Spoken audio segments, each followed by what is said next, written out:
Ito yung motor na wala ka nang babaguhin. Disenyo wise, forma wise, tibay at tikas ng makina ay andito na ang Aerox 155. Boss Motovlog.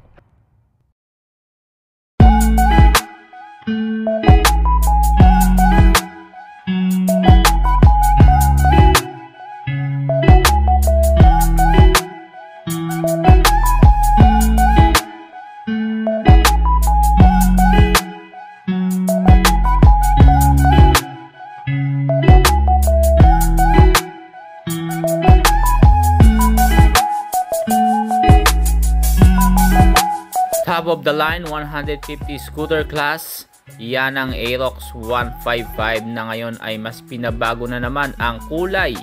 Kulay na lang po ang binabago sa motor na to dahil nga pagdating sa makina, looks at specs and features ay wala ka nang babaguhin dito dahil napakatibay. At isa sa mga pinakasikat na key features ng motor na to ay ang kanyang Y-Connect features na kung saan pwede mo nang i-connect ang iyong cellphone via Bluetooth connection para makakita ka ng mga updates sa iyong motorsiklo, ganun din sa iyong smartphone. Kahit nakalagay sa bulsa mo, alam mo na may tumatawag sa iyo. At may answer back key kung sakaling nalimutan mo kung saan mo finark ang iyong motorsiklo.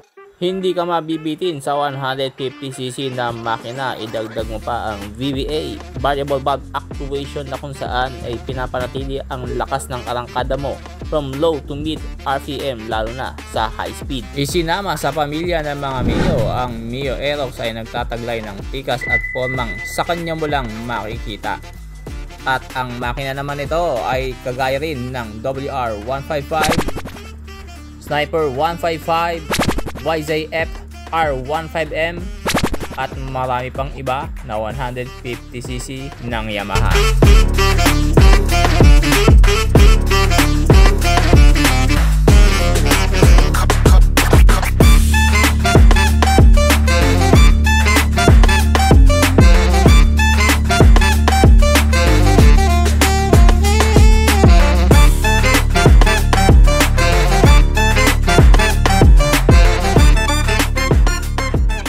At bago natin ituloy ang video ay inaanyayahan ko kayong mag-like, share, and subscribe sa ating YouTube channel at paki-like na rin po ang ating Facebook page.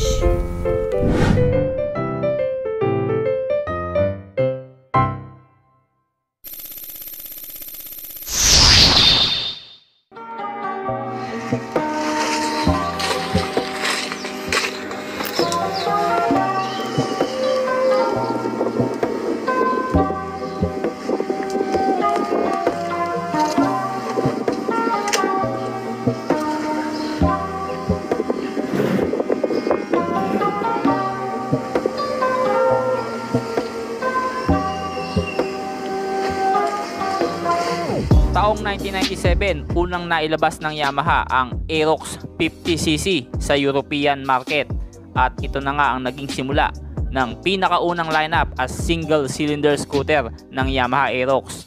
50cc para sa European market at 125cc naman dito sa atin sa Southeast Asia. At nagkaroon pa nga ito ng iba't ibang mga disenyo. Noon ngang 2016 ay nagsimula ng unti-unting lumulobo ang demand ng mga scooter. At dito sa Southeast Asia, isa ang Pilipinas sa mapalad na nakatanggap noong 2017 ng kauna-unahang Mio Aerox dito sa ating bansa. At mapasa hanggang ngayon ay hindi na kayang pigilan pa ang mga solidong parokyano ng Mio Aerox dahil na rin sa very convenient ito, madaling dalhin at talagang gamitin at nauuso na ngayon ang mga delivery riders. Ngayon nga, ang Mio Aerox 155 ay meron pang ino-offer sa atin na panibagong kulay na naman. At yan ang ating tatalakayin sa video na ito.